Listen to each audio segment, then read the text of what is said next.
এই গরমে যদি একটু ঠান্ডা ঠান্ডা কুল কুল আইসক্রিম খাওয়া হয় তাহলে কেমন লাগে বন্ধুরা। তো আজকে চলো আমি কি বানালাম সেটাই তোমাদের সাথে শেয়ার করছি। তো আমি কিন্তু বানিয়ে ফেলেছিলাম আজকে বেলের আইসক্রিম।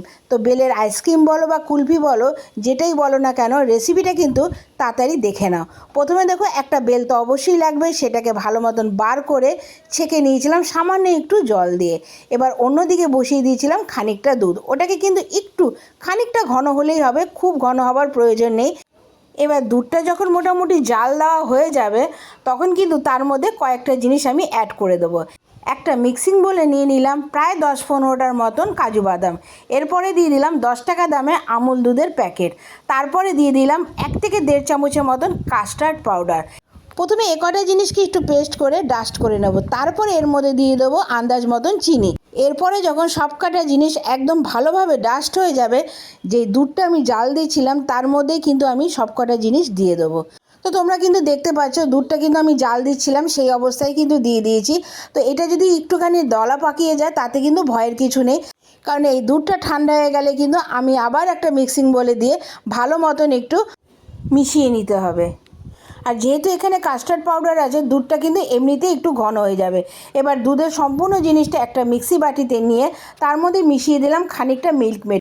এই আইসক্রিমের মধ্যে কিন্তু যদি তোমরা মিল্ক মেডটা দাও তাহলে কিন্তু টেস্টটা আরটু বেড়ে যায়।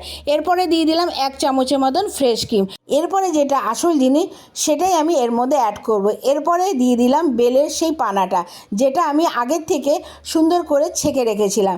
এরপরে এ কটা জিনিসকে কিন্তু আবার একটু ভালো মতো মিক্সিতে ঘুরিয়ে নিতে হবে।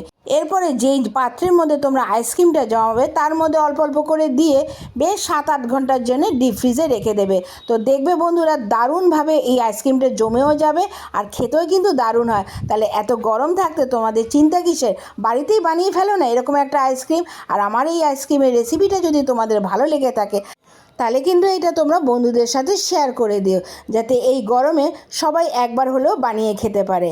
আর এই আইসক্রিমটা যদি তোমরা ফেসবুক থেকে দেখে থাকো তাহলে ফলো দিয়ে আমার পাশে থেকো, আর যদি ইউটিউব থেকে দেখে থাকো তাহলে কিন্তু আমার চ্যানেলটা যারা যারা সাবস্ক্রাইব করনি তারা কিন্তু তাড়াতাড়ি গিয়ে আমার চ্যানেলটা সাবস্ক্রাইব করে দাও। এবার দেখো 8 ঘন্টা পরে আইসক্রিমটা যখন বার করলাম ঠিক এইভাবে কিন্তু প্রত্যেকটা আইসক্রিম বেরিয়ে আসছিল। তবে আর দেরি করো না, তাড়াতাড়ি আইসক্রিমটা খেয়ে নাও, কারণ প্রচণ্ড গরম, আর গরমে কিন্তু বাইরে বেশিক্ষণ আইসক্রিম রাখা যায় না। কেমন লাগলো আমার এই ঠান্ডা ঠান্ডা কুল কুল আইসক্রিমের রেসিপিটা? ভালো লাগলে কিন্তু অবশ্যই একটু কমেন্টস করে যেও। তাহলে আবার আসবো একটা নতুন রেসিপির সঙ্গে থেকো। এখনের জন্য টাটা।